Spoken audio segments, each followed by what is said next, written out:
সংবাদ উপস্থাপক হিসাবে নিজের একটা সম্মান তৈরি হবে, ভালোবাসার সাথে শুভাকাঙ্ক্ষীদের সামনে দাঁড়াতে পারবো। সেই কারণে এই পেশাতে আসা এবং তৈরি হচ্ছি আগামী পথের জন্য। ভালোবাসার সাথে সম্মানের সাথে বাচ্চা সবার স্বপ্ন না শুধু। এটা শুধু জীবনের একটা জায়গা তৈরি করা না। এটা হচ্ছে আমাদের জীবনের একটা মৌলিক চাহিদার মধ্যে পড়ে।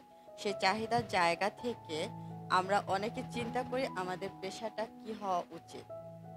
সেই ইতিবাচক পেশা তৈরি করার জন্য সংবাদপত্রের সাথে জড়ানো সমস্ত কাজের সম্মানের সাথে এগিয়ে যাব। তার কারণে আমি এই পেশাকে নিজের জন্য তৈরি করার চেষ্টা করছি।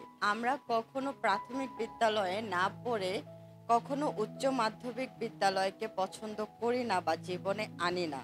এই মাস্টার মিডিয়াতে আসার পরে বা ওনাদের পেছনের অনেক ইতিবাচক কাজ দেখার পরে মনে হয়েছে এখানে আমি হাতে খড়ি থেকে শুরু করতে পারি।